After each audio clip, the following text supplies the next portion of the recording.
No lo olvidéis, por favor. Como la sesión anterior estaba pensada de manera que cada uno de los expertos haga su exposición, lo haremos igual. Y luego ambos establezcan un diálogo. Al final responderán a vuestras preguntas hechas por el chat. Acordaros, por favor, de decir a quién van dirigidas. Gracias. Sin más dilación, empezaré a presentaros a Juan Carlos Trallero. Es médico de familia, máster en cuidados paliativos, posgrado en acompañamiento espiritual, presidente de la Fundación Paliaclinic, cuya misión es proporcionar soporte y acompañamiento a los colectivos más vulnerables que afrontan una enfermedad avanzada o el final de vida de un ser querido, ya sean niños, jóvenes o adultos, que especialmente están en el domicilio. También es consultor de cuidados paliativos en Suanity, formador en el ámbito de final de vida y autor de Destellos de luz en el camino y el oscuro camino hacia la luz. Endavant, Juan Carlos. Gracias, Ana María. Gracias y felicidades como siempre por tu enorme poder de convocatoria. Y bienvenidas todas y todos a esta nueva charla dentro de esta jornada. Bien, hace unos días estaba yo en casa, como no, nos pasamos la vida en casa, escuchando de fondo el sonido de una película catastrofista que estaba viendo mi esposa. A ella le gustan estas películas, a mí no. Y oía de fondo lo que pasaba, ¿no? Y entonces de repente oí que decían: todo el personal no esencial que abandone la nave. Y me vino a la cabeza la idea de que algo parecido es lo que ha sucedido durante la pandemia con muchas de las personas que hacen acompañamiento de una u otra forma al final de la vida, que se les ha invitado a abandonar la nave. La reacción, evidentemente, no ha sido uniforme, ha sido distinta dependiendo pues, del hospital, del centro sociosanitario, de la residencia. No pretendo generalizar ni muchísimo menos, ¿no? Y tampoco ha sido la misma la reacción en el pico del pánico, ¿no? De marzo-abril que en los meses posteriores. Pero que la reacción ha existido, desde luego ha sido un hecho. Siguiendo el hilo de esta afirmación, podríamos hacernos todos la siguiente pregunta. ¿El personal que hace acompañamiento es esencial? O mejor aún, podemos hacernos otra. ¿Es esencial este acompañamiento para el enfermo, que debería ser el centro de atención y el eje alrededor del cual pivotara toda nuestra actividad?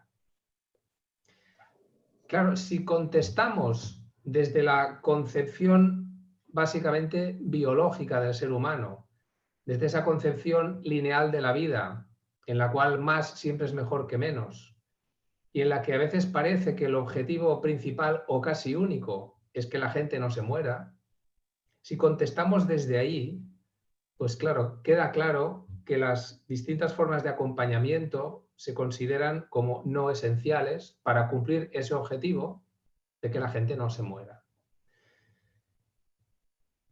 Es la consecuencia de una visión dicotómica entre lo físico, biológico, y lo no físico.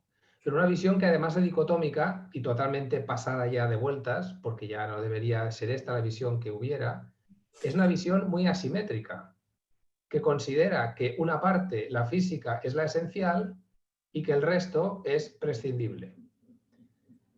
En este sentido, fue muy ilustrativa una anécdota que le escuché precisamente a Valentín Rodil el otro día, en la charla que dio, ¿no? Explicó una anécdota en la que un compañero va y le dice: es que tú solo haces acompañamiento. Y él, muy certero y agudo, le contestó: y tú solo haces terapia. Este es el problema. Que el acompañamiento espiritual o el acompañamiento al duelo, incluido el duelo anticipado, el que ya se trabaja antes de la muerte, que tan importante es luego para la familia, o el acompañamiento desde el voluntariado, o incluso el acompañamiento que se hace desde la atención paliativa, para muchos solo es acompañamiento. Si abrimos la mente a esa visión del ser humano que lo ve como un ser multidimensional, con todas sus dimensiones que interaccionan y que son inseparables entre sí, entonces es cuando la valoración que hacemos es muy distinta.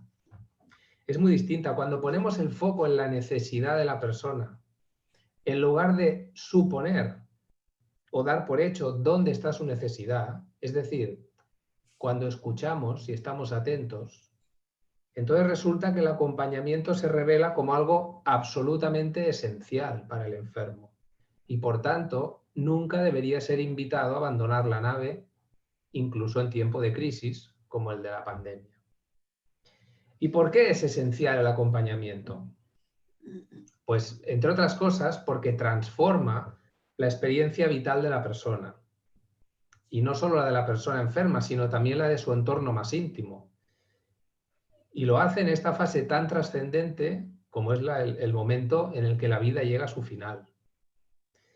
Y además es que en esta transformación se produce un gran alivio del sufrimiento del enfermo. Pero no solo hablamos del sufrimiento presente, sino que hablamos también del sufrimiento futuro, porque la familia podrá elaborar el duelo mucho mejor cuando es acompañada a lo largo del proceso. Y además, esta transformación de esta experiencia vital lo cambia todo. Lo cambia todo porque al enfermo que está en la fase final, lo más importante que le queda es la vivencia de lo que está pasando. Es su vivencia de lo que está pasando. Y por tanto, si transformamos esa vivencia, lo estamos transformando todo. Por todo esto es esencial el acompañamiento al final de la vida. ¿No es aliviar el sufrimiento uno de los principales objetivos de todo proceso asistencial?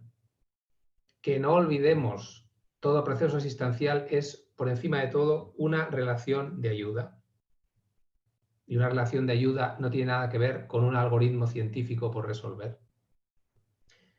No es ese sufrimiento a menudo intangible, ese sufrimiento que no es susceptible de mejorar con medicación ni con intervenciones desde la llamada medicina basada en la evidencia, sino que es susceptible de mejorar precisamente desde el acompañamiento, que tiene otras reglas para medir su eficacia.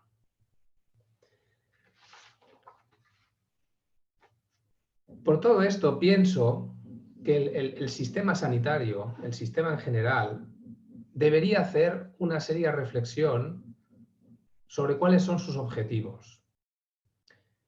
Pero al hacerlo, el sistema debería ser fiel a la sociedad a la que sirve. Y por eso mismo se hace igual de necesario o más que la propia sociedad se replantee también sus objetivos. ¿Qué es lo que esperamos del sistema? ¿Qué es lo que le pedimos al sistema y qué es lo que exigimos al sistema? Porque si pedimos una cosa, pero luego esperamos otra, no nos vamos a entender. De poco sirve que dispongamos cada vez de más personas que desde la atención espiritual, desde la atención al duelo, desde el acompañamiento hecho por voluntarios, desde el acompañamiento que se hace desde una atención paliativa de calidad y siempre en colaboración, por supuesto, con todo el resto de profesionales sanitarios que integran la red. De poco sirve, como digo, que con todo esto vayamos humanizando más la atención, si luego resulta que estas acciones no acaban de encajar en la estructura del sistema. Porque la estructura del sistema está pensada para otra cosa, está pensada para una medicina tecnificada y para una medicina o una atención sanitaria que busca la eficacia desde un punto de vista muy determinado y que a veces pues deja fuera el resto de puntos de vista.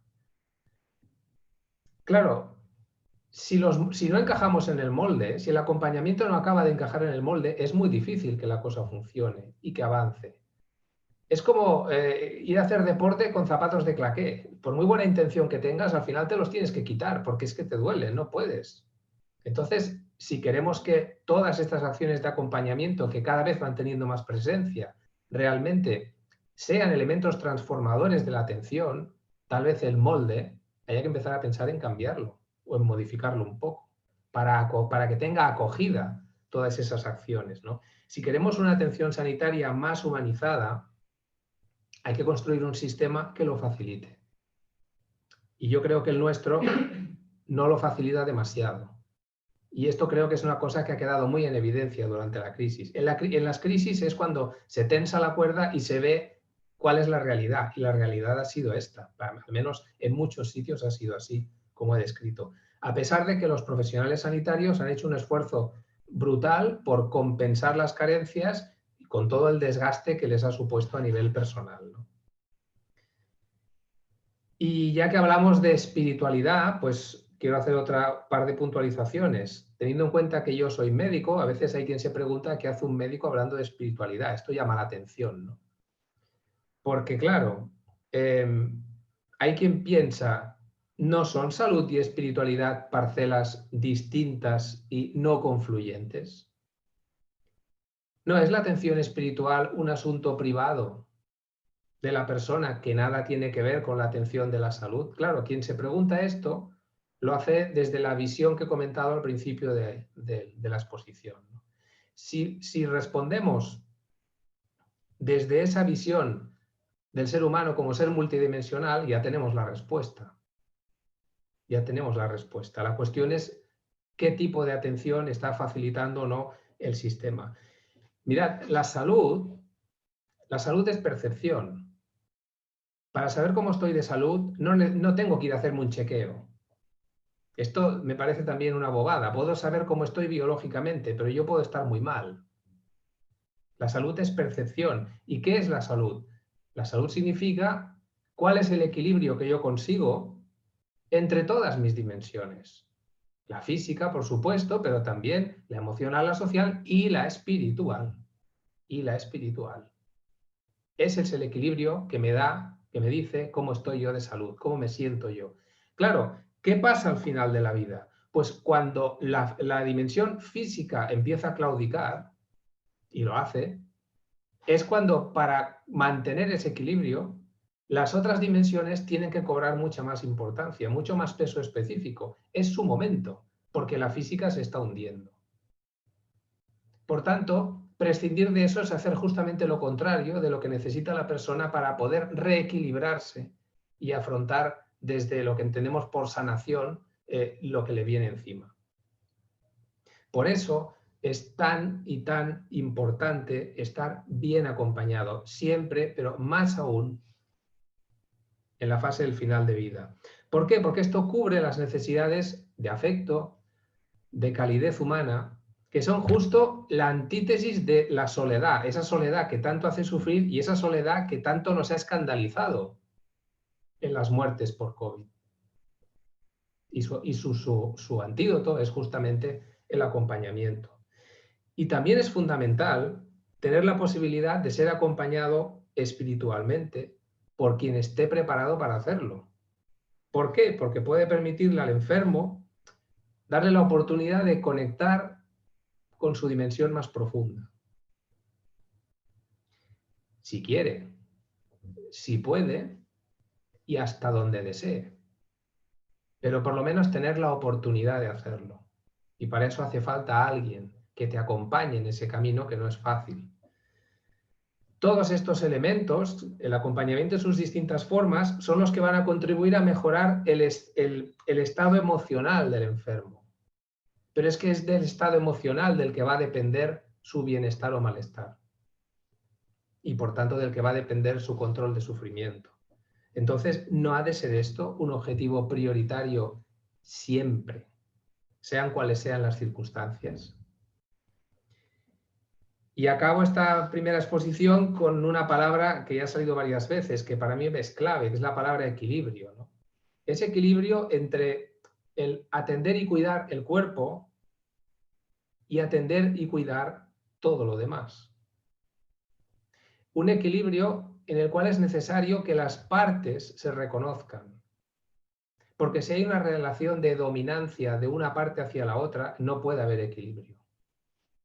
Nosotros sabemos que no tiene mucho sentido intentar hacer atención espiritual a una persona que está rabiando de dolor.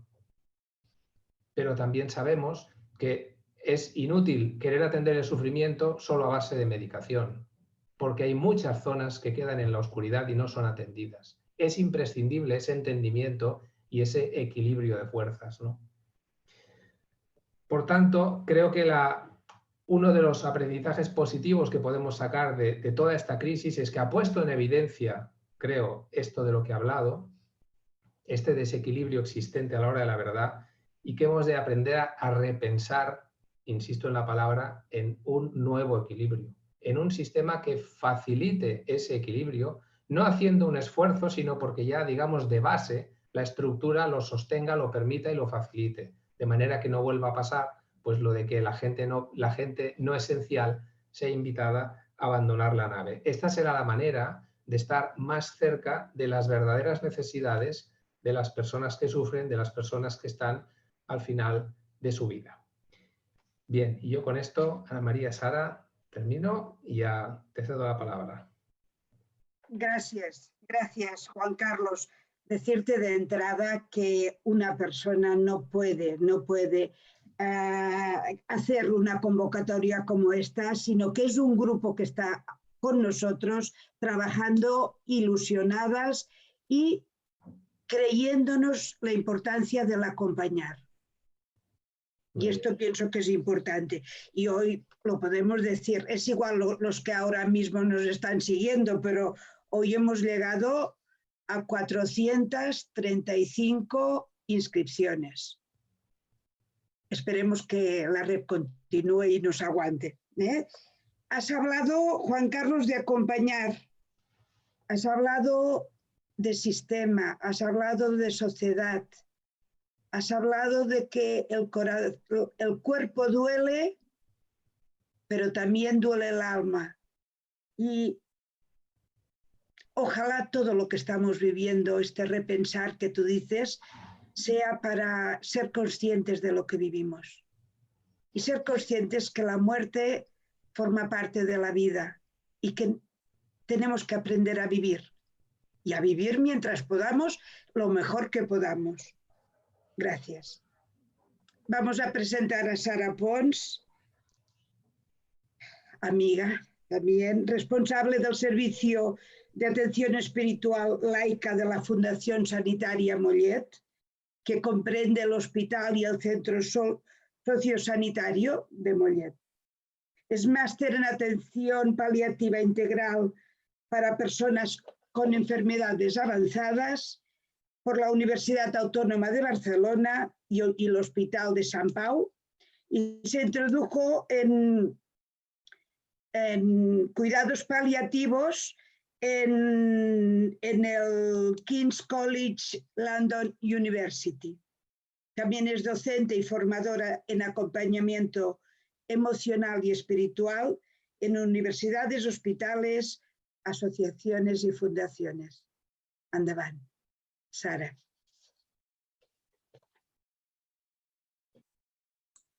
Se me escucha bien, ¿verdad? ¿Sí? Muy bien. Bueno, emocionada, menuda introducción, impresionante. Bueno, empezamos diciendo el último soplo de la vida, es el soplo que no va a volver a repetirse. Joan Carles nos hace un repaso impresionante de lo que debería ser, ¿no? Y por lo que estamos andando y el alma duele, y de eso es de lo que vamos a hablar. Gracias, Ana María. Como Joan Carles comparto, bueno, mi admiración, es impresionante lo que movéis en Lérida y seguís moviendo y cada vez más. Y bueno, gracias Montse Esquerda también por esta oportunidad desde el Instituto de Borja de Bioética, y bueno, gracias a muchos de los que estáis por aquí que creo que os conozco. Así que bueno, aquí vamos adelante. Cuando hago una presentación, en mi caso la haré en un PowerPoint, y voy a controlar el reloj, sí. Lo primero, siempre intento recordar a algunas de las personas a las que he podido acompañar, ¿no? Que para mí ha sido un honor porque no hay ninguna de la que no haya aprendido y mucho, ¿no? Porque al final quien hace la tarea difícil son ellos, que son los que están muriendo. Nosotros hacemos la fácil, ¿no? Que es acompañarles y estar a su lado. Así que hoy llevo mucho en el recuerdo a Mercè. Algunos de los que estáis aquí sabéis a quién me refiero y bueno, ella pues eso, está aquí con nosotros de alguna manera. Entonces, dicho esto, mi presentación es concretamente... A ver, un segundo, porque esto debería verse de otra manera, ¿no?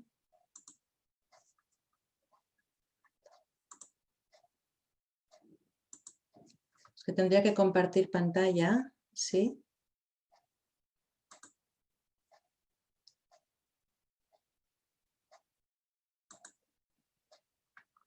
Vale, ahora, ¿sí?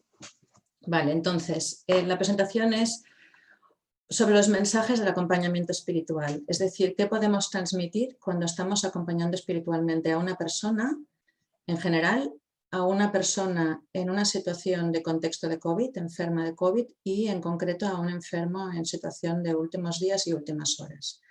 Entonces, lo primero es un poco cuál es el contexto en el que están estas personas, ¿no? En general, todos cuando tenemos... No ven, sí, estamos viendo el flyer del Death Coffee. No vemos tu ¿Sí? pantalla. Sí, A ver, un segundo,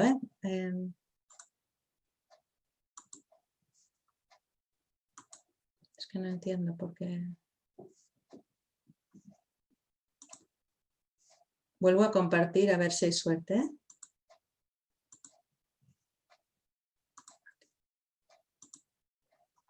¿Ahora se ve, Montse? sí, ahora sí. ¿Sí? ¿Se ve bien? Vale. Sí, pero puedes engrandecerla ahora. Grande, ¿eh? Sí, vale. Perdón, ¿eh? La tecnología y yo. Y ahora se cae la cámara. Vale. Entonces, comentábamos los mensajes del acompañamiento espiritual, ¿sí? Lo primero es que la persona que está en un proceso de final de vida, ¿sí? Está en esta situación, en una situación de caos, y en este caos, esto es el modelo de Kathleen Singh que veis aquí arriba, una psicoterapeuta. Ella hablaba de estas 3 etapas y no solamente serían para la persona que está en situación de final de vida, sino para cualquier persona que esté en un proceso de pérdida, ¿sí? En general en la vida. Entonces, como tenemos más de 270 pérdidas, tenemos muchas oportunidades para practicar este proceso y hacerlo bien, para llegar al final de la vida pues ya preparados, ¿no? Para una muerte más consciente y en paz, ¿no? Entonces, yendo rápido, vendría a ser esto, 3 etapas, el caos, en las cuales yo he integrado aquí, esto es un poco modelo sui generis mío, he integrado aquí algunas de las etapas de Elizabeth Kubler-Ross, que son las que pasa el enfermo, la negación, la ira, el enfado, la negociación, la tristeza. En esta etapa es donde conviene el acompañamiento espiritual, que comentaba Joan Carles. Si la persona no estuviera en caos, si estuviera directamente en rendición, no necesitaría quizás un acompañamiento espiritual, porque ella sola ya recorrería el camino de la rendición a la trascendencia. Y también es verdad, y debo decirlo, que a lo largo de mi práctica, ¿no? Que al final tampoco son tantos años, pero a lo largo de estos 3 años que he tenido oportunidad de acompañar en la Fundación Sanitaria a muchos enfermos terminales, he visto algunos que excepcionalmente en las situaciones más extremas se han rendido inmediatamente. Rendir entendido como aceptación, surrender. O sea, han pasado directamente de un diagnóstico muy duro, diagnóstico de final de vida de horas o de días, de pronóstico, y han pasado directamente a aceptarlo. Excepcionales, la verdad. Por eso digo que al final, ¿quién enseña a quién, verdad? Y quién acompaña a quién. Entonces, nos encontramos en este estado de caos a las personas en una situación en la que pueden estar sumergidas en esto, en un cerramiento profundo, ¿sí? En un silencio, en una sensación de mucha soledad, incluso con una sensación de abismo, ¿no? A veces las imágenes valen más que 1000 palabras, la sensación de abismo, a veces yo digo que es como de caída libre, ¿no? En el momento que llegan los diagnósticos, ¿no? O en el momento que a lo mejor han llegado muchos diagnósticos, pero el diagnóstico final es esto ya no tiene curación. Estás en situación paliativa, vamos a intentar alargar la vida, pero no podremos sanar, no podremos curar, ¿sí? Entonces ahí vemos este abismo, ¿no? O bien vemos a veces personas con esta desconfianza, con este miedo, ¿no? Con esta sensación de esto no puede ser, no me los creo, ¿no? Es imposible lo que me están diciendo, o personas en situación de desolación. ¿Sí? Entonces, es por eso que es importante poder acompañar, porque en todas estas personas lo que hay en común es este sufrimiento, esta alma que duele, que comentabais antes. ¿Sí? Entonces, yo creo que más claro que él no lo explica nadie lo que es un acompañamiento espiritual o lo que supone un acompañamiento espiritual. Los que habéis hecho alguna formación conmigo, disculpad porque la pongo siempre, pero es que me parece muy importante. Hay una persona muy conocida en su momento, muy reputada, internacionalmente reconocida, que fue a un sociosanitario de Francia y vio cómo, bueno, cómo estaban allí los enfermos terminales y en su mirada vio mucha paz y vio silencio. ¿Sí? Entonces él quedó impactado por lo que vio y le pidió a la psicooncóloga que había atendido a estas personas y que claramente hacía un acompañamiento espiritual, le pidió pues, poder conocerla, hablar con ella, etc. ¿Sí? Con el tiempo, esta persona reconocida enfermó de mucha gravedad, enfermó de una enfermedad oncológica incurable y cuando vio que se acercaba su momento final, le pidió a ella que le pudiera acompañar.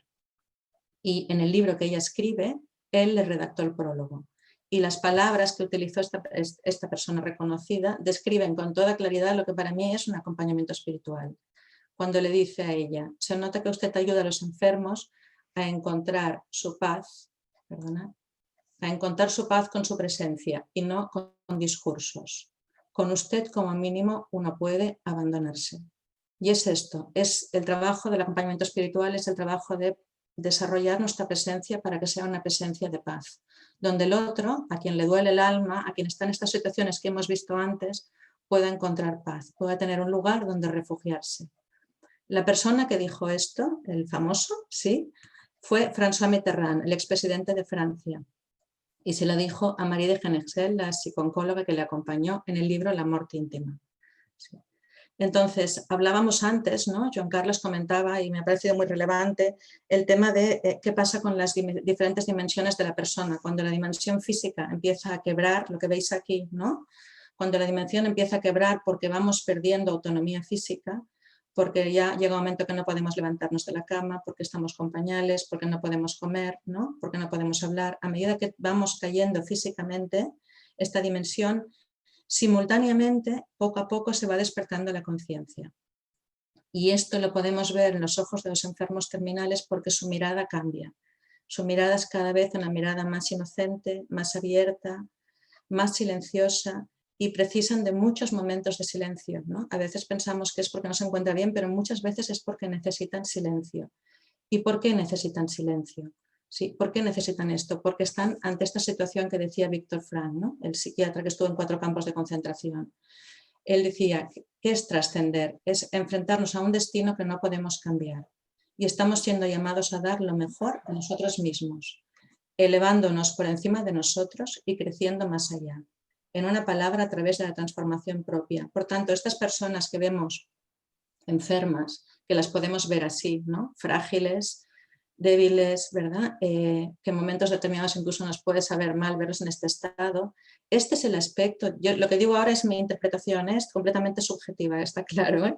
Pero este es el aspecto que yo les veo externamente, ¿sí? El aspecto que les vemos de fragilidad, de vulnerabilidad.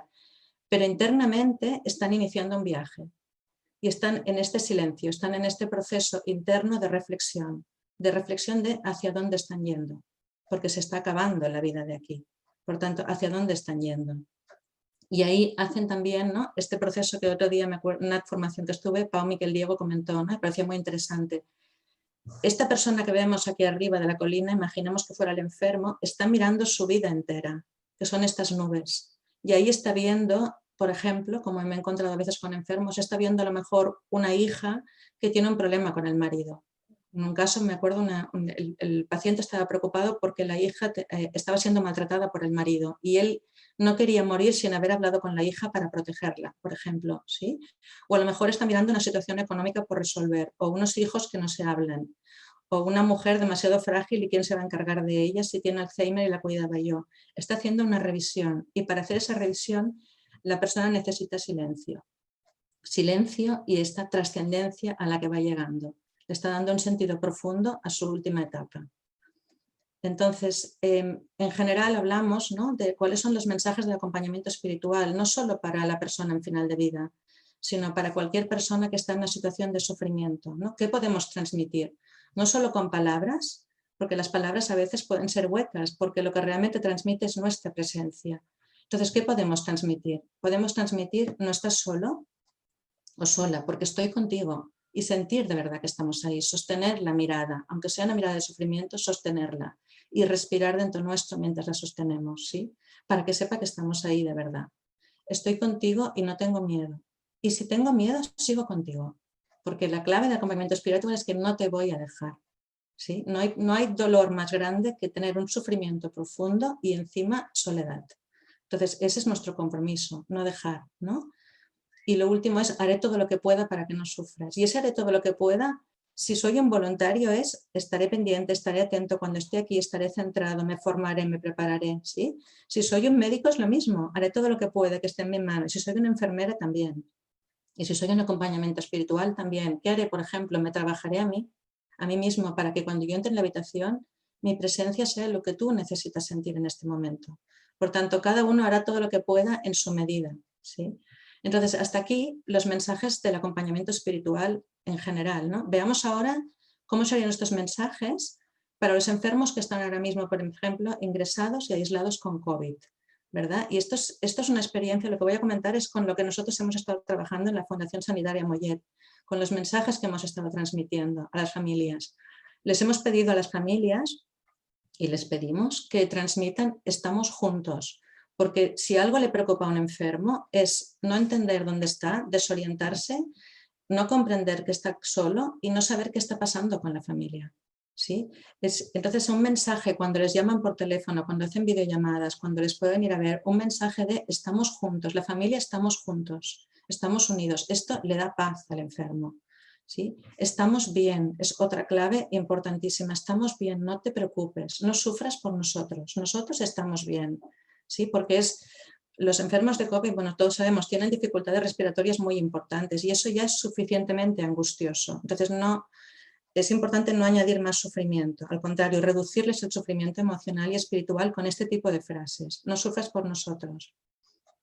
Y también decirles: estamos en contacto con tus médicos, con tus enfermeras, estamos al corriente de lo que te está pasando, ¿sí? Tú no te preocupes, tú dedícate a ti, ¿sí? Y nosotros estamos ahí, estamos por ti. Todo esto, ¿por qué lo estoy diciendo? Porque es importante también decirles que sabemos que te están cuidando y procurando que no sufras. Con esto estamos dando un mensaje al paciente de no sufrir, al enfermo, de: no sufras por nosotros, tranquilo, estate por tu proceso y confiamos en las personas que te están tratando para que también ellos puedan estar más tranquilos. ¿Sí? ¿Por qué digo esto? Porque a veces con los enfermos con COVID, claro, ellos están con el teléfono, muchos de ellos. Y cuando reciben llamadas, si la llamada les angustia, no les ayuda con una dificultad respiratoria, por ejemplo, ¿sí? Entonces, esto en cuanto a los mensajes para los enfermos aislados con COVID, ¿no? Y luego traigo esta imagen que, bueno, algo que me explicó hace mucho tiempo una persona y me ayudó mucho. Es aparentemente una Y, pero es mucho más que una Y. Esta es, tal y como yo lo veo, la Y que recorremos en la vida. Es decir, nosotros podemos ir andando por esta base de la Y y llega un momento en el que bien podemos curar la enfermedad o que la enfermedad se haga crónica, vamos por un lado, ¿no?, de la Y, o esa enfermedad ya no tiene curación. Y entonces vamos por el otro lado de la Y. Entonces, ¿por qué traigo esto? Porque es muy importante que sepamos exactamente dónde está el enfermo, en qué situación está, ¿sí? En qué situación de diagnóstico y de pronóstico pueda estar, para saber hasta dónde podemos ayudar a ajustar a esta persona, acompañarla espiritualmente. Y específicamente, ¿por qué lo explico? ¿No? Porque cuando la persona está en esta Y, pongamos que es el lado derecho, de acercarse al final de su vida y que ya ve que no va a haber curación, llega un momento en el que la persona necesita enfocarse hacia adelante. Aunque el delante sea algo que no sé lo que es, pero necesito enfocarme hacia adelante, porque si miro hacia atrás y veo todo lo que dejo y a todas las personas que dejo, me muero de pena. Y así no puedo conseguir tener paz. Entonces ahí es muy importante que nuestros mensajes sean mensajes que ayuden a la persona a propulsarse hacia adelante, ¿sí? A propulsarse hacia ese proceso de muerte con conciencia y con serenidad. A no intentar agarrarla, ni tan siquiera a veces de buena intención, ¿no? Nos encontramos con personas que le explican al enfermo que ya está muriendo lo que están haciendo. Hoy he ido a ver a mi amiga, papá me ha dicho a mi mamá que no sé qué, me he ido a comprar un coche, estoy con problemas en el trabajo, con mi hermana hemos dicho tal cosa. Todo esto al enfermo que ya está en esta situación, que se está acercando al final, no le ayuda, porque no puede hacer nada respecto a esto. No puede hacer nada, punto 1, y punto 2, le entristece porque los está dejando a todos y no puede ya compartir estas noticias. Entonces, por eso es tan importante que a partir de ese momento, cuando estamos en situación de últimos días, nuestros mensajes sean de este tipo, ¿no? Y promovamos que las familias puedan tener este tipo de mensaje hacia sus enfermos, ¿no? Gracias por todo lo que nos has dado. ¿Sí? Llevaremos dentro lo que nos has enseñado. Todo está perdonado, todo. Te querremos siempre y no te olvidaremos. ¿Sí? Esto es casi, esto sería el umbral, es decir, son los últimos mensajes que decimos que tienen que ver con lo que ha vivido con nosotros para después ya mandar los siguientes mensajes que ahora veremos, que son los de las últimas horas, que son los mensajes de sigue adelante, ¿sí? Y estos son los mensajes, por ejemplo, de las últimas horas. Es hora de marcharte, ¿sí? Déjate dormir, entrégate. Ve, por ejemplo, hacia el amor o ve hacia la paz. Esto es, o sea, en esos momentos cuando la persona está casi ya en un proceso de agonía, enfoquémosle hacia adelante, enfoquémosle hacia aquí, hacia que es hora de marcharse, dejarse dormir, tener paz, que aquí estamos bien. ¿Sí? No intentemos con nuestras conversaciones con la mejor voluntad retener, porque no le ayudamos a conseguir esa paz. Entonces, esta imagen me parece espectacular porque ojalá llegue un momento que podamos despedir así a las personas, ¿no? Porque es como se merecen, realmente honrarlas con, bueno, una imagen vale más que 1000 palabras, ¿verdad? Es tan bella, ¿no? Y esto es un acompañamiento espiritual por todos, médicos, cirujanos, familia que está detrás, todos, ¿no? Camilleros, enfermeras, todos le hacen este acompañamiento, este honor, ¿no? A esta persona. Y para acabar, pues bueno, esta sería un poco la imagen, ¿no? Que a veces ya he puesto de cómo sería un acompañamiento espiritual cuando el mundo se está disolviendo, cuando mi vida se está disolviendo toda. Y aquí estoy yo, ¿no? Pequeñito, abrazado a alguien que me da paz y en quien me puedo abandonar. Bueno, muchas gracias. Esta es la presentación. Espero no haberte pasado mucho del tiempo. No, muy bien. Gracias, Sara. Gracias por ayudarnos a continuar utilizando la mirada para ver la mirada del otro. Sobre todo es ver aquella mirada de confianza, ¿no? Y pensaba que me has traído la palabra artesanal, ¿no? Este inicio de viaje es el trabajo artesanal que todos y cada uno, si queremos hacerlo bien, lo haremos cuando nos toque, ¿verdad? Bueno, ahora os dejo a los dos y adelante. Gracias. Gracias. Mira, Sara, a mí claro, yo ya conozco tus exposiciones, ¿no? Pero me ha llamado la atención la parte final, porque tal vez es la más nueva, ¿no? La más relacionada con la situación de COVID. Y estas frases últimas que has puesto, y se me ocurre preguntarte, ¿qué receptividad has tenido en las familias a la hora de plantearles utilizar este tipo de frases con su enfermo, ¿no? Porque son frases que ya implican la aceptación por parte de la familia de lo que está sucediendo. Claro. ¿Cómo ha ido esto? Pues la verdad, muy bien, muy bien. Nunca me he encontrado con una familia que me ha hecho yo esto. Bueno, en un caso me lo encontré, solamente en un caso de un hijo que su padre le había maltratado y venía a despedirse de su padre, que era el que estaba muriendo, ¿no? Y me dijo, no sé si voy a ser capaz de decir esto, ¿no? Pero lo dijo, ¿eh? Dijo, luego al salir me lo comentó. Pero bueno, explicándolo un poco en contexto, ¿no? Claro, cuando ellos llegaban al hospital, yo había ya acordado la hora con ellos y yo les recibía en la entrada del hospital. Y de alguna manera lo que intentaba ayudarles era acompañarles para prepararles para ese momento tan complejo, ¿sí? Entonces, nos sentábamos o andábamos y íbamos preparando ese momento. Y ellos, la verdad es que, claro, el familiar, la sensación con la que viene a despedirse es de caos. Es de caos, o sea, bastante caos es este contexto de COVID, ¿no? Como para que encima se te esté muriendo alguien realmente importante en tu vida. Entonces venían en estado de caos y encontrar a alguien que les pudiera delimitar un poco, ayudarles a ordenar ese caos, lo agradecían mucho. Lo agradecían mucho porque muchos decían, es que no sé qué decirle, no sé cómo plantearle, ¿qué le digo? ¿Y si me ve llorar? Y le digo que se está muriendo, no le digo que se está muriendo, le hablo de mis hijas, ¿no?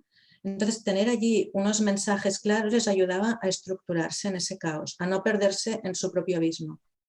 ¿Sí? Y la verdad, impresionante, impresionante. Bueno, tengo muchísimas imágenes grabadas, muy valientes estas familias, muy valientes de entrar a decir esto en este contexto, ¿no?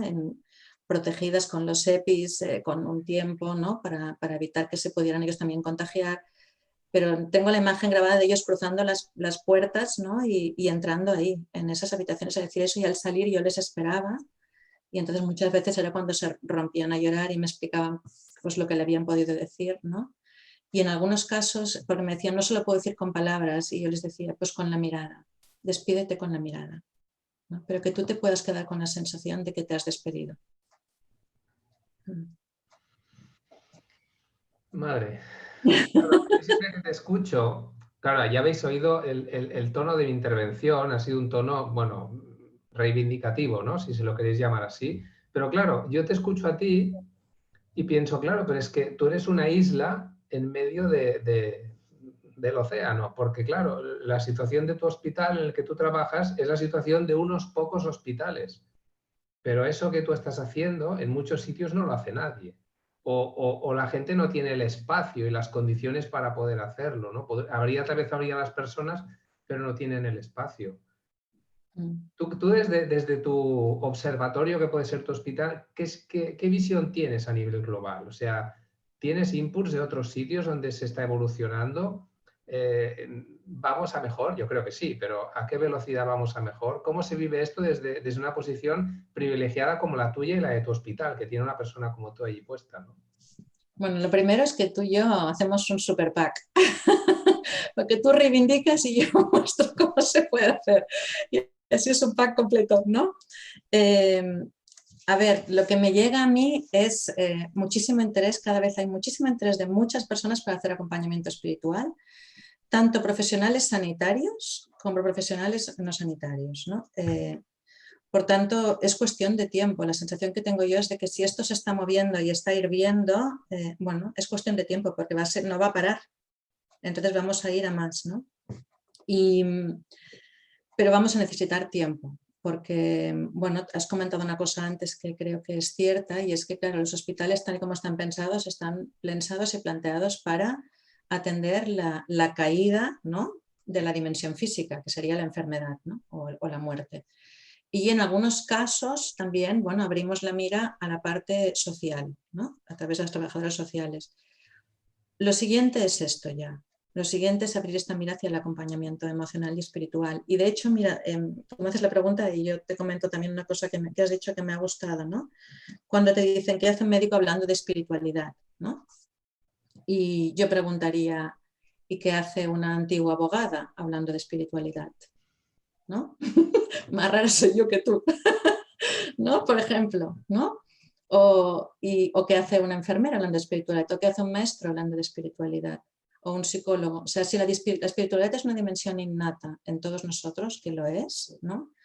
Entonces, ¿por qué no vamos a trabajar desde esa espiritualidad? ¿Por qué en nuestra maleta de profesional, bien sea un médico, bien sea una enfermera, bien sea un auxiliar, bien sea un portaliteras, bien sea un profesor, ¿no? Bien sea un funcionario de prisiones, ¿por qué no vamos a incluir en nuestra maleta la espiritualidad como una herramienta y una dimensión más desde la que podemos acompañar?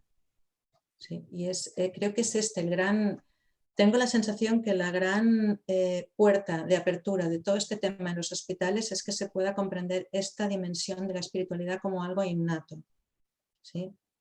Porque en realidad, una de las cosas que me sorprendió en el hospital es que cuando las enfermeras y los médicos me daban sus teléfonos privados, y yo leía sus perfiles de WhatsApp, la mayoría tenían mensajes espirituales, ¿no? Hoy nace un nuevo día, ¿no? Mensajes estos de los que se utilizan hoy en día, ¿no? Y yo pensaba, y luego les preguntaba y estaban haciendo yoga, hacían meditación en sus ratos libres, iban a pasear y contemplaban la naturaleza.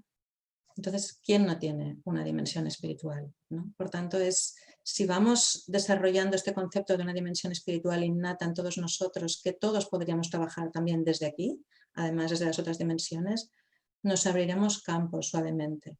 La gran dificultad es la intangibilidad de los resultados. Eso es así y es con lo que estamos trabajando, ¿no? En un mundo de hospital donde todo es tangible, un trabajo intangible es más complejo, ¿no? de valorar la eficacia, pero se está haciendo. Se está haciendo. ¿Y tú has visto en los años que llevas en el hospital una evolución en la sensibilidad de los profesionales hacia este tema? Sí, sí, sí, totalmente, totalmente.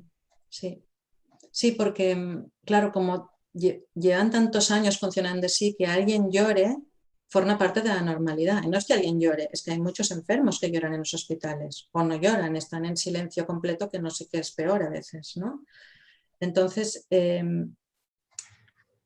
poco a poco es como que el radar se ha ido afinando y detectan más momentos de tristeza. Incluso hay profesionales que dicen, es que le está pasando algo porque cuando hablo con él no me mira a los ojos, ¿no? Esto ya es un radar súper fino, ¿no? De que hay un sufrimiento ahí.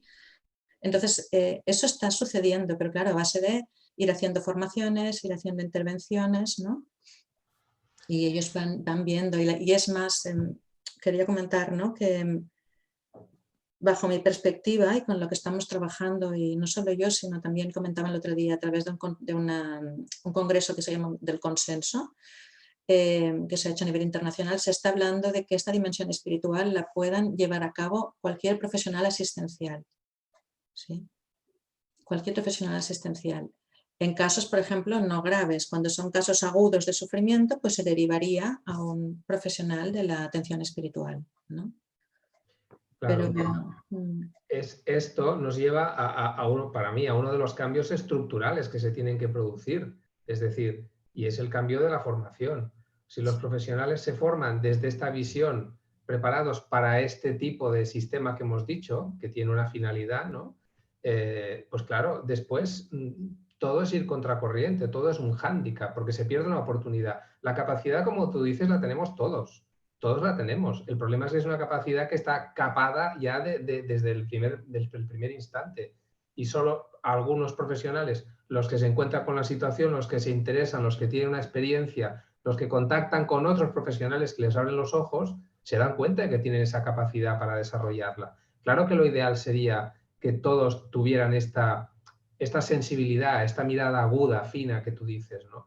Pero para esto hay que empezar a despertarla desde el principio y eso requiere un cambio estructural, que es que la formación tiene que empezar a enfocarse de una manera más equilibrada. ¿Sí? No se trata de darle la vuelta, se trata de buscar este equilibrio desde el primer momento, porque si no, es muy complicado cambiar. No sé, yo hago el símil con paliativos, ¿no? Es decir, lo ideal sería que todo profesional, médico, enfermera, del rol que sea, tenga esa mirada paliativa y que los especialistas tuviéramos que intervenir en las situaciones complejas, pero que el resto la tuvieran, pero para que la tengan se tiene que educar desde el principio, porque la situación está ahí y todos pueden tener esa mirada. Y con la espiritualidad es mucho más rompedor, pero viene a ser algo parecido. O sea, abre la mirada para ver algo que está ahí, que lo tenemos todos, pero además que el enfermo lo necesita.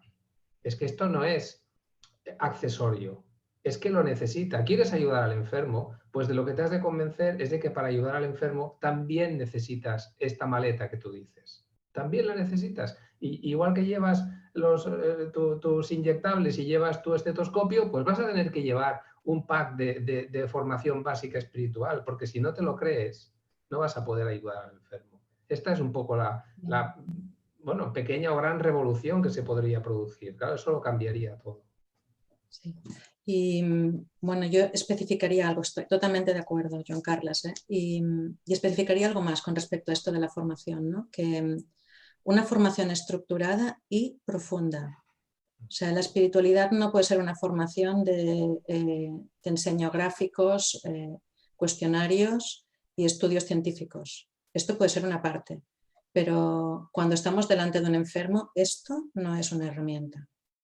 Los gráficos no me ayudan a mí a saber qué decirle a una persona que está llorando o a saber estar en silencio a su lado, sintiendo mi silencio y el suyo. Entonces, tiene que haber una espiritualidad, tiene que haber una formación que realmente sería diferente de otro tipo de formaciones porque se necesita una apertura de la profundidad interior de cada uno. Sí, y para mí esto es clave y esto es raro porque no se acostumbran a hacer formaciones de este tipo, pero es que estamos hablando de algo que es intangible y que es profundo. Y necesitamos acercarnos, aproximarnos a ello desde la profundidad. Sí. Claro, o sea que si por lo menos la gente tiene la capacidad para detectar la necesidad, Claro. entonces ¿Sabes? cuando Claro. puedes recurrir a quien sabe más que tú. Si ni detectas la necesidad, tampoco recurres a eso. En este sentido, el COVID nos está ayudando. Sí. Porque todos estamos, yo ahora lo estoy viendo, ¿no? Que en realidad este COVID nos está llevando a todos a una situación muy similar a la que viven los enfermos. Todos, aunque estemos en casa y estemos sanos, estamos viviendo en la incertidumbre diaria. No sabemos si el fin de semana que viene continuaremos con el confinamiento perimetral o ya no, por ejemplo, y no tenemos ni idea de qué pasará estas Navidades, por ejemplo, ¿no? Ni si cogeremos el COVID la semana que viene. Entonces, esta incertidumbre nos acerca mucho a la realidad del enfermo, mucha. Y nos está enseñando también a nosotros, nos da nuestra trascendencia, tiene un significado también como evidencia.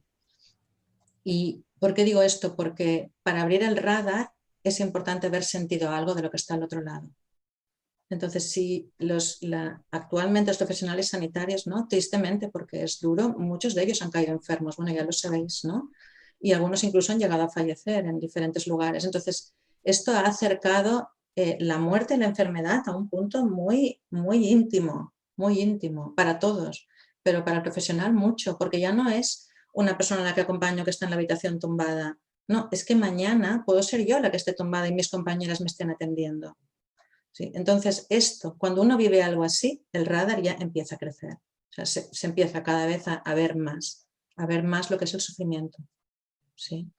Pero también pienso, volviendo a esto, que la formación debería ser desde la base. En las universidades se debería estar formando en la dimensión espiritual. Cualquier profesional asistencial, aunque no sea sanitario, cualquier profesional que atienda a personas que sufren, debería tener una formación en su dimensión espiritual, para contar con esas herramientas en su maleta. Es que incluso un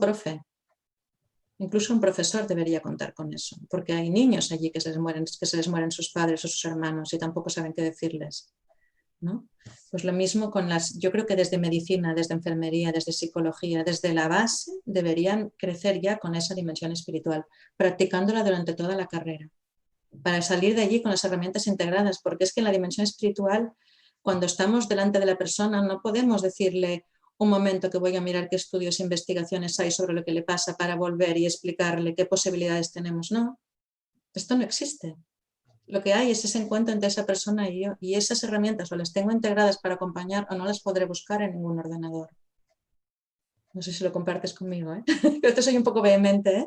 No, claro, pero es cuando he hecho el comentario, ¿no? De que todo proceso asistencial es por encima de todo una relación de ayuda, y una relación de ayuda es un encuentro entre dos personas. Entonces, claro, sí, se encuentra un profesional con un enfermo, pero si yo consigo que además se encuentre una persona con una persona, es que entonces no tiene nada que ver lo que pasa. Y eso no me priva a mí de mis capacidades como profesional para ayudar al enfermo desde mi rol, el que sea. Pero es que le puedo dar mucho más. Mientras nos limitamos al encuentro entre el profesional que tiene la sabiduría, el conocimiento, etcétera, y el enfermo, estamos, de alguna manera, nos estamos maniatando nuestra capacidad. Es como el tema de la comunicación, del que yo hablo tanto, ¿no? Es un poco lo mismo, es decir, pierdes una capacidad que tienes para ayudar mucho más al enfermo, no de otra manera, integrando lo que sabes, pero ayudarle mucho más. Entendiendo cómo encuentro entre personas es cuando pasan estas cosas, ¿no? Esto que comentas, claro, es que pasan muchas más, pero es que además a ti te convierte en un terapeuta mucho más eficaz para conseguir tu objetivo, que este Esta es la contradicción, es decir, mi objetivo no solo es curar la enfermedad, es curar la enfermedad y mejorar el estado del paciente. Bueno, pues el estado del paciente mejora si estás atento a estas otras dimensiones. Por tanto, si tú quieres tener las mejores herramientas para ayudar a tus pacientes, has de entender que también necesitas esto. Pero no porque sea una moda, sino porque siempre ha estado ahí y lo hemos desatendido durante muchísimos años. Y ahora se está produciendo este despertar. ¿Por qué cada vez que hablamos de espiritualidad se llena la sala? Si siempre pasa igual. Pues porque hay una necesidad, porque esto está ahí. Yo sí que aquí os podría decir que parece, yo me lo estoy inventando, pero ya me diréis, estáis hablando de una manera tan llana y con una profundidad que parece que se viva así en todos los sitios. Y quizás estas serían una de nuestras fragilidades, ¿no? Yo, Sara, empezaría a hablar de espiritualidad en primaria y no en secundaria, sino en infantil, y porque la tenemos todos. Y esto sería quizás lo que nos ayudaría a cambiar un poco.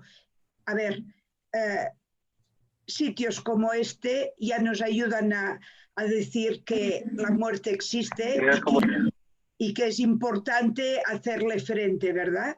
Pero bueno, yo quería solo hacer, aquí hay, aparte de muchos agradecimientos, hay una pregunta que va a Sara y le dice, la mirada nunca dijo tanto como ahora. Se puede acariciar con la mirada. ¿Otras sugerencias para compensar esta falta de contacto físico? Este abrazo. Espera, lo dejo aquí y digo una o dos más, así os iréis enganchando, ¿no? Dice otra hay un, es más comentario, pero es como una afirmación importante, que quizás es lo que estamos haciendo aquí y que también es bueno porque salen los libros como los que has hecho tú, Juan Carlos. Los resultados del acompañamiento no son medibles. Creo que pueden llegar a ser tangibles si los pacientes y las familias pudiesen concretar su experiencia en alguna manera, de alguna manera que llegue a los responsables asistenciales, ya que muchas veces tienen una vivencia real de paz, de consuelo, y la mejor manera de hacerla llegar al mundo sanitario es poder explicarlo, ¿verdad? Y a ver, aparte de que están muy de acuerdo, dice, hay una pregunta que es para los dos. Soy psicóloga, pero no he trabajado como tal, sino como terapeuta holística. Ahora estoy haciendo la formación en paliaclínicos. En algún momento me gustaría trabajar acompañando al proceso de la muerte. Me da la sensación que es difícil encontrar un lugar legalmente para hacerlo desde mi poca experiencia en el ámbito clínico. ¿Qué pensáis? Después también dice que no todos los profesionales están preparados, pues por esto hablamos de que hay que hacerlo, ¿no? Que hay que preparar, ¿eh? Y dice, la dimensión espiritual es un diálogo y un sentir creyente o no que acompaña el hecho de vivir y morir más dignamente y con más humildad. También habla de la necesidad de reconciliarnos con el proceso de nuestra vida y agradecer, sí, bueno, es bonito esto, dice, es esta isla imprescindible en nuestra institución, ¿no, Sara? Y también en la Facultad de Medicina de Cochabamba, Bolivia, hemos iniciado un programa de humanización de la medicina. Gracias a la oportunidades de formación como esta, nos estamos enriqueciendo. Estamos muy agradecidos a los organizadores, expositores y a Montserrat Esquerda que nos invitó. Bueno, ya os dejamos. Gracias. Muy bien. ¿Por dónde empezamos? La primera pregunta era para ti, sobre qué más podemos hacer, ¿no? Aparte sugerencias, La Sí. primera, la de la mirada, era la primera pregunta, ¿no? El primer Sí. comentario. Bueno, me ha emocionado lo que ha dicho, no sé quién lo ha dicho, pero qué bonito, porque es verdad que es la mirada, ¿no? La vía de conexión con el alma y con el otro, ¿no? Y es cierto que estamos limitados actualmente. Bueno, ya ni explicamos por teléfono, ¿no? Pero cuando nos acercamos a un enfermo, entiendo que se refiere a un enfermo de COVID, claro, vamos con estas gafas, ¿no? de submarinismo y todo este show. Y yo diría, la mirada la podemos mantener a través de las gafas, igual, porque nos miran, buscan la mirada. Y luego acompañar también desde el silencio. El silencio hace un trabajo impresionante, impresionante. Pero un silencio donde yo me silencio y desde mi silencio puedo acompañar tu silencio, ¿no? Y si ese silencio lo acompañamos de un contacto, aunque sea a través de unos guantes, es muchísimo. Porque es que ¿no? Porque precisamente lo que más echan en falta también es ese contacto. Porque con esto de que están contagiados, ¿no? Todos pues tenemos nuestros temores, ¿no? Entonces, allí estas enfermeras, ¿no? Que se sientan, yo le he visto que se sientan a su lado, que les cogen, que les dan la mano, ¿no? Que les tocan la cara, aunque sean protegidas con el EPI, ¿no? Esto es un mundo para esa persona. ¿Sí? Por tanto, yo diría eso, mirada, silencio y contacto. Y si nos atraemos pues a más, pues adelante, ¿no? Pero estas tres cosas seguro. Y una sonrisa también. La risa, esta también es muy importante. La risa acompaña mucho, mucho. Es una de las claves, yo creo, para gestionar el sufrimiento, ¿no? Y está un poco denostada y tiene una importancia impresionante. Yo lo estoy viendo últimamente y estoy sorprendida. Y los enfermos a veces son muy, pero que muy graciosos, aunque estén muy al final, muy al final. Y luego quería comentar una cosa muy rápida, perdona, que has dicho Ana María y ya las demás para ti, Joan Carles. Te ayudo en lo que tú quieras. Quería comentar una cosa, Ana María. Cuando comentabas lo de primaria y secundaria, yo creo que es que es crucial, crucial. O sea, si queremos dejar un regalo a nuestros hijos, de verdad un regalo profundo, no es el dinero, porque el dinero ya lo ganarán con lo que tengan que hacer. Está bien si se lo podemos dejar, ¿no? O la formación, pero dejarles la experiencia de saber vivir las cosas desde la profundidad, desde la serenidad. Esto es el mejor regalo de la vida, porque no va a haber ningún niño que no tenga sufrimiento en esta vida.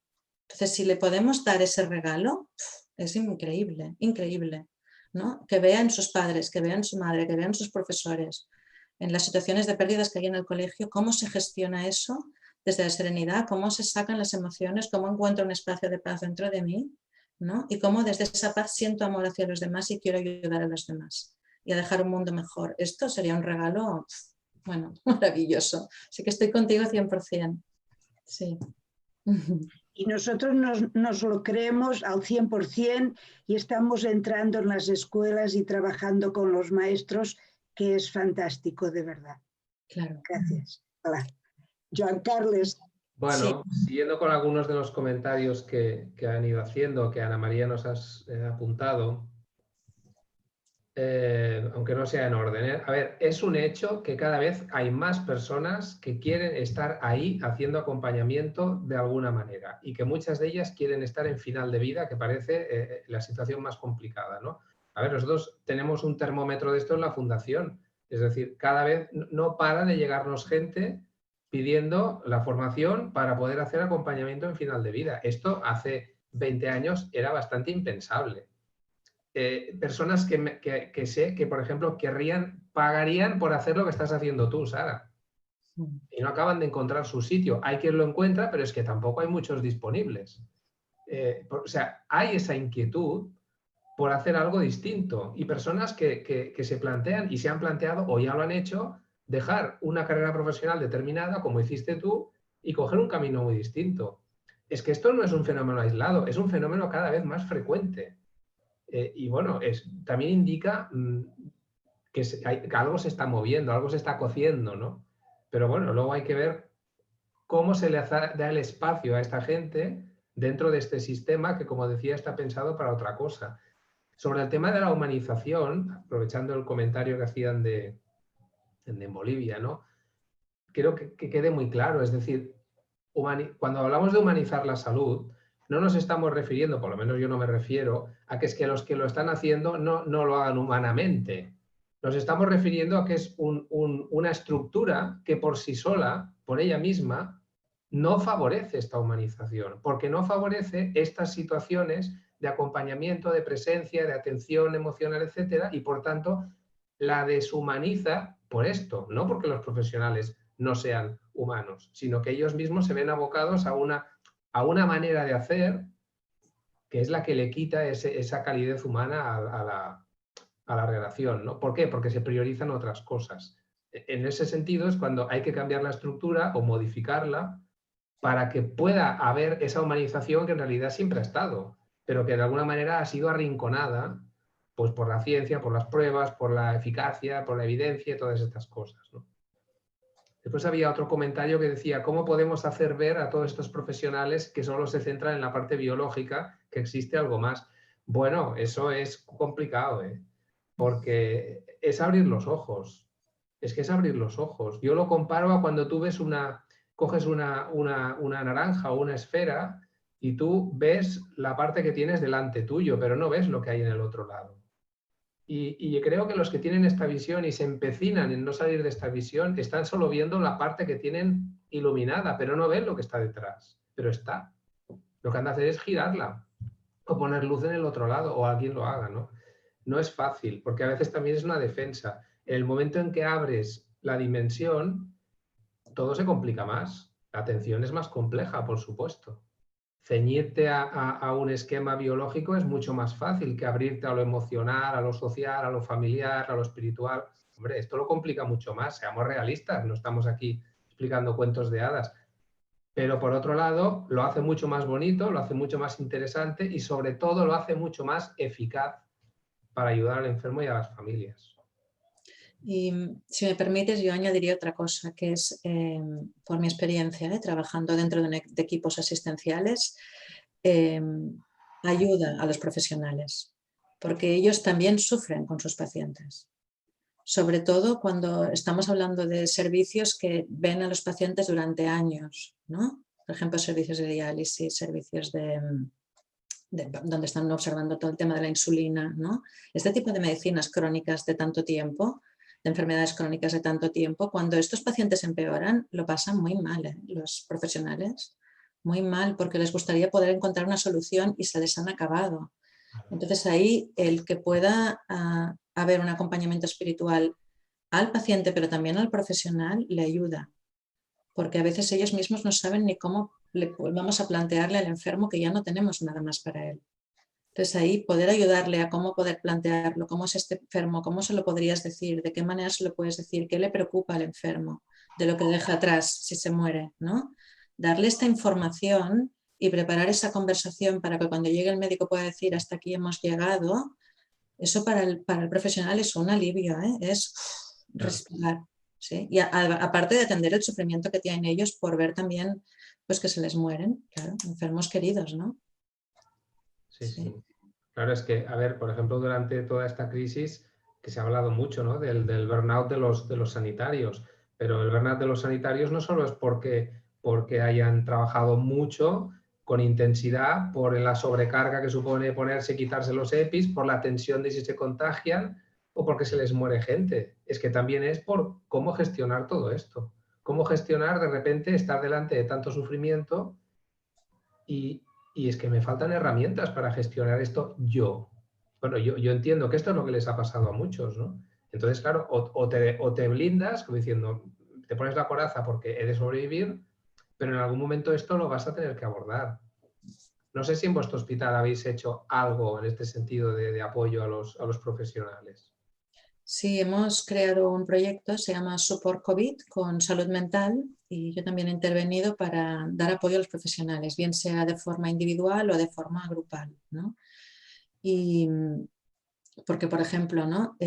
Uno de los impactos más grandes que tienen los profesionales al principio cuando se empezaron a cerrar las puertas de los hospitales, ¿no? Era que los enfermos estaban solos. Esto en todos los hospitales. Y esto es durísimo de llevar para un profesional, ¿eh? Pero durísimo, ¿eh? Porque, bueno, estamos hablando en los momentos más agudos, ¿no? Sobre todo en la primera ola, entraban en las habitaciones y a lo mejor solo se encontraban muertos. Y hacía 5 minutos o 10 minutos habían entrado y habían hablado con esa persona. Entonces, y saber que es una responsabilidad inmensa para el profesional. Y en este caso, sobre todo para enfermería, ¿no? Las auxiliares de enfermería, que son los que están transitando esos pasillos, ¿no? Es quiero decir que ahí hay una carga de sufrimiento y de burnout y de fatiga de compasión. De fatiga de compasión. Es así. Y no solamente en mi hospital, a mí me escriben profesionales de otros hospitales y bueno, tela, ¿eh? El sufrimiento que han tenido y bueno, y la carga que está ahí, porque esto no se ha acabado. Entonces, casi no hemos podido descargar lo anterior y estamos aquí, ¿no? Sosteniendo algo que no sabemos cuánto tiempo durará. Es esta incertidumbre que comentábamos antes, ¿no? Sí, sí, sí. Y se me ocurre otro componente también sobre esto, ¿no? Es decir, los profesionales volvemos al tema de la formación, ¿no? Están educados y formados para solucionar problemas. El ejemplo que has puesto, ¿no? No puedo ya darle una solución al enfermo de diálisis que se me va a marchar, porque ya no da para más, ¿no? Están entrenados para solucionar problemas. Cuando no pueden solucionar problemas, se ven ante un muro. ¿Y ahora qué? Ahora me siento impotente, ¿no? Entonces, claro, creo que también hay que formar en el sentido de decir, bueno, es que no tenemos el control de todo lo que pasa, ni muchísimo menos, por mucho que la ciencia, bombo y platillo, nos lo repita cada día, no tenemos el control.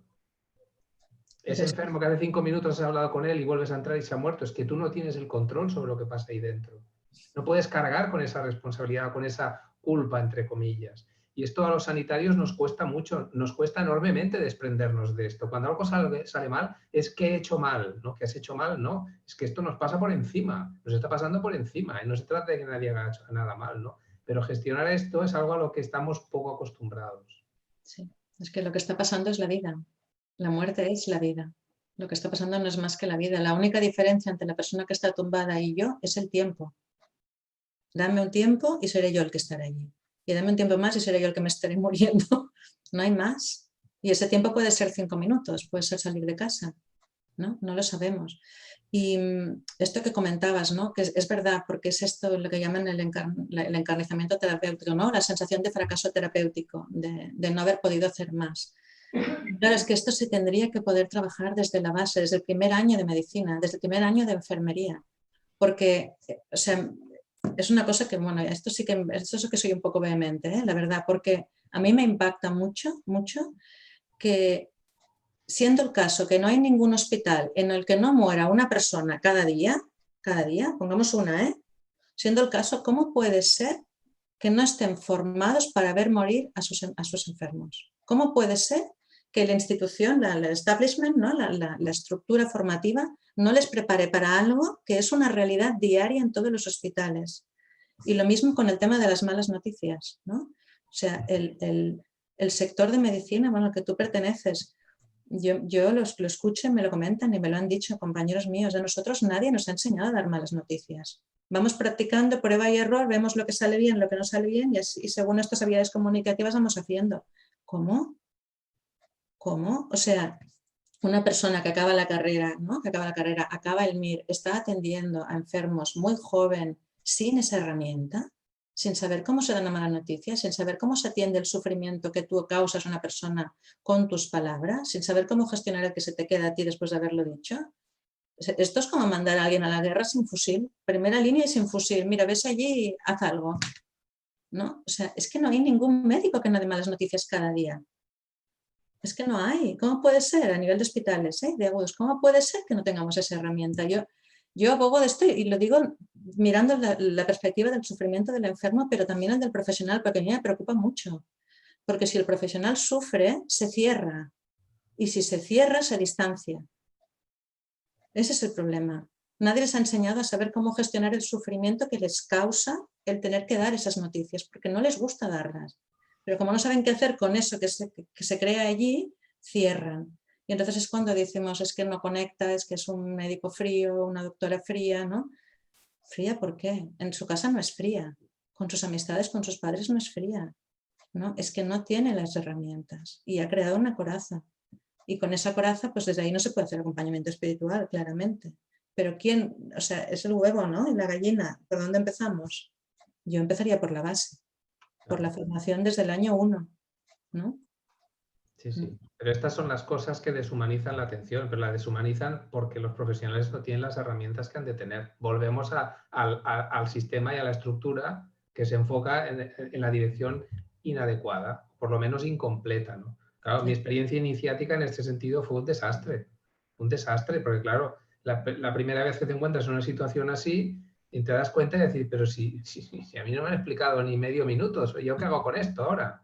Entonces, claro que sufres, te sientes inútil, te sientes impotente, le echas la culpa a otros, bueno, puedes entrar en un círculo del cual lo más probable es que salgas con la coraza puesta. Total. Y así nos va. Porque o eso, o te das cuenta de tus carencias y decides formarte. Pero claro, dices, ostras, llevo X años y de esto no me han explicado nada. Igual que lo que dices de lo de morirse. Bueno, yo como esto lo reivindico día sí día también. Sí, claro. No quiero reivindicar más cosas hoy. Estamos un poco reivindicativos, Ana María. Sí, claro, claro, claro. De hecho, esto ya es toda una reivindicación. De hecho, os están diciendo aquí un poquito, es si hacéis trabajos, investigación cualitativa para poder dar a conocer los beneficios que produce. Y esto realmente se está haciendo ya un poquito, ¿no?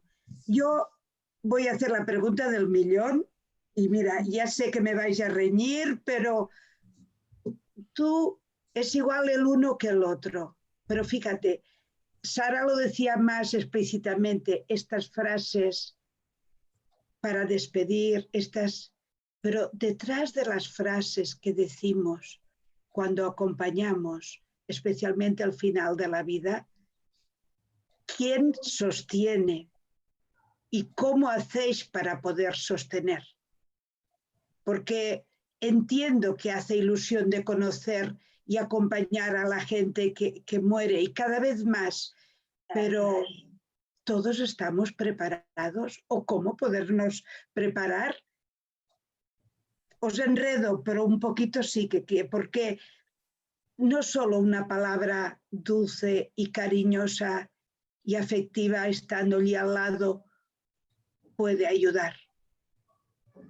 ¿Cómo haces para no romperte tú, Joan Carles, o tú, Sara? Porque todo esto rompe, ¿no? ¿Verdad? Bueno. ¿Quién? Si no, los dos, es decir, yo creo que tienes razón, es decir, cuando la gente se quiere, detrás de iniciar un proceso de acompañamiento, aunque sea después de una formación, tiene que haber un continuo proceso de crecimiento personal, porque si no, tienes toda la razón, que si no hay unos cimientos firmes, el que te vas a desmoronar eres tú. Claro, es que esta es la tarea de la vida, ¿no? La tarea de la vida es ir creciendo, ir madurando, porque a medida que tú vayas madurando estarás en mejores condiciones. Es más, esa palabra o esa frase tendrá efectos completamente distintos. Cuando el sustrato que haya debajo de esa frase sea mejor, como el vino, ¿no? Que va mejorando. Y eso es un efecto que yo creo que tanto como Sara, como yo, como todos los que se dedican a esto, lo notas. Que las mismas acciones aparentes, 2 o 3 años después, no tienen los mismos efectos. ¿Por qué? Porque es que tú no eres el mismo. Entonces, no es la frase, es el sustrato que hay debajo. Es lo que se transmite a través de manera también intangible en lo que tú llevas dentro. Y lo que tú llevas dentro es lo que dices a través de cómo te comunicas. Que se plasma en esa frase, pero no es la frase. Es que ya te puedes imaginar a Sara diciéndoles esto y claro, es que es magia pura, ¿no? No es cuestión de decir, mira, dices esta frase y ya está todo arreglado. No. Ni hablar. Es quién la dice y desde dónde la dice, ¿no? Claro, yo, bueno, un poco lo mismo que dice Joan Carlos, comparto completamente. Es un tema del crecimiento personal, ¿no? Y si el acompañamiento espiritual es aportar serenidad, la pregunta es, ¿yo me aporto serenidad a mí misma o a mí mismo en mis propios procesos? O sea, sé transitar mis propios procesos porque yo solamente puedo acompañar a alguien a transitar hasta donde yo he llegado. ¿Sí? Si yo mis duelos y miro todo lo que he perdido en mi vida, ¿no? Personas, proyectos, expectativas, los dejo siempre en el punto de la tristeza y me quedo allí, cada vez que pienso en eso estoy triste, ¿cómo voy a poder acompañar a alguien que está triste e intentar transmitirle paz si yo me quedo en el mismo sitio que él? ¿no? Entonces ahí es el proceso personal de ir evolucionando esos duelos, ¿no? Esto es una cosa, el crecimiento. Y luego la otra es, que has dicho antes, ¿no? ¿Cómo descargo? ¿Verdad? Porque es cierto lo que has dicho. Al final, cuando trabajas muchas horas rodeadas de personas con un sufrimiento importante, muy importante, ¿qué hago yo con todo esto? Porque yo soy humana y estamos ahí sentados, ¿no? Y nos está llegando, ¿no? Y muchas veces lo comento, yo uno de los lloros que más me llega es el lloro de un enfermo con ELA, por ejemplo, porque está totalmente consciente, pero no puede ni emitir el sonido de llorar. Solo puede hacer una mueca y con esa mueca ir cayéndole lágrimas que tampoco se puede tocar para enjuagar. Entonces, ¿cómo sostienes eso? Si dura 1 hora, por ejemplo, ¿no? O media hora. Y ahí pues también cada uno encontrar nuestras herramientas para descargar, para poder separar. No cerrar y poner una coraza. La clave es esta. La clave es el equilibrio, no poner una coraza, pero poder descargar sin perder mi capacidad de ternura hacia el otro, sin romper el vínculo y la relación con el otro, ¿no? Y bueno, yo siempre explico la anécdota de que cuando empecé con todo esto, precisamente acompañaba a una enferma como voluntaria. Yo era una enferma con ELA, precisamente con los hijos de la misma edad que los míos, ¿no? Y ella estaba muriendo, estaba muy al final. Yo salía rota. O sea, porque, bueno, con una admiración inmensa hacia ella, pero rota de tristeza, hasta que un día llegué a mi casa y una hija mía que tengo yo, que tiene los pies totalmente en el suelo, me dijo, mira mamá, me parece muy bien que tú quieras ayudar a los demás. A todos nos parece fantástico, pero tú cuando llegas a casa tienes que ser madre. No puedes llegar llorando, tienes que ponerte a hacer cena, hablar con nosotros, ayudarnos con los deberes y no puedes llegar así, ¿no? Y aquello para mí fue una constatación de no lo estás haciendo bien, te estás rompiendo y aparte tienes que valorar hasta dónde puedes llegar, ¿sí? A partir de ese día empecé a cambiar la perspectiva y, por ejemplo, no sé si a Joan Carles le pasa, voy a decir algo un poco loco, pero a mí me pasa cuando acompaño a un enfermo terminal al que quiero mucho, que pasa a menudo, y me voy a casa, muchas veces me pongo la música a tope en el coche y estoy bailando en el coche, porque para mí es como un canto en la vida de la vida sigue, bailo por ti y por ti que te estás muriendo y por mí y por todo lo que hay en esta vida, ¿no? Para mí es una manera, pero cada uno encuentra su solución, ¿no? Igual que hacer meditación cada día, ¿eh? Pero hay muchas herramientas, pero sí que hay que encontrar herramientas para descargar todo eso que estoy cargando, para no llevármelo, porque si no sí que entraría en una fatiga de compasión muy rápidamente. Y otra herramienta es cuantificar hasta dónde soy capaz de sostener de sufrimiento. 1 hora de lloro, 2 horas, ¿cuántas personas puedo ver antes de que yo empiece a sufrir porque ya no lo puedo aguantar más? Y respetarme por delante de todo, porque la única herramienta que hay en el acompañamiento espiritual soy yo mismo. No hay más. No hay más maletas, no hay ordenadores, no hay nada, ni papeles, soy yo. Entonces, si yo no estoy 100%, no hay acompañamiento espiritual. Hay 2 personas juntas, pero no es un verdadero acompañamiento espiritual. Gracias. ¿Quieres añadir algo, Joan Carles? No, yo Sí. creo que ya... Bueno, lo que decía se me ocurría aquella frase de Henry Nouwen, ¿no? De que nadie puede acompañar en el desierto a un hombre si no ha estado antes en él. Y eso pasa porque tú te trabajes personalmente y pasa porque te conozcas para saber cuáles son tus límites y para saber qué cosas, qué mecanismos tienes de compensación para sobrellevar ese sufrimiento que te llevas, ¿no? Sí, y una cosa que añadir, porque cuando a veces comento esto me preguntan, pero ¿cómo voy a acompañar a alguien a morir si yo no me estoy muriendo? ¿No? O sea, con esto que decía de Henry Nouwen, ¿no? Este recorrido yo no lo he hecho de momento, ¿no?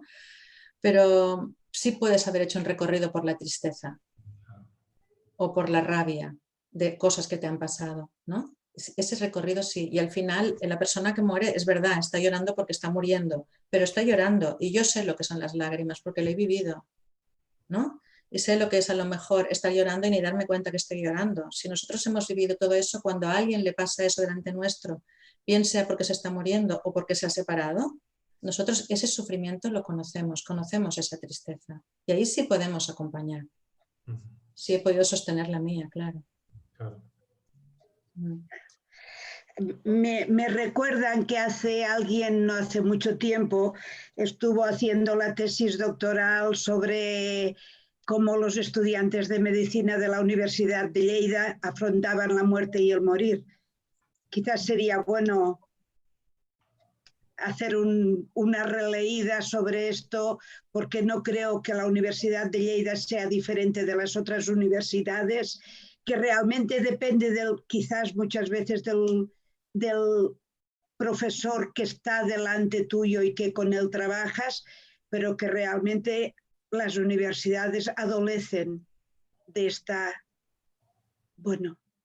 de este acompañar en el sufrir y de este creer que solo podemos acompañar al enfermo desde la medicina, y la mejor medicina tiene que estar compensada con la otra medicina, ¿verdad? La medicina del alma. Medicina del alma, sí, señor. ¿Eh? Sí, señor. Sí. Pues ya veréis, bueno, ya os lo decimos, muchos agradecimientos. La gente pienso que ha tenido un ratito quizás para expandir su alma y encontrar aquel ratito que nos descansa también, ¿no? Queremos agradeceros profundamente vuestra aportación, tanto Joan Carles como tú, Sara, gracias.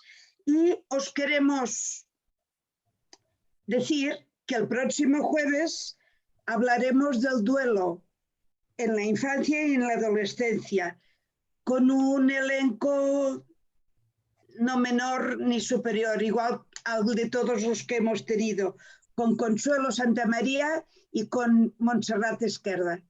Muchas gracias a todos. Gracias. Muchas gracias. Gracias.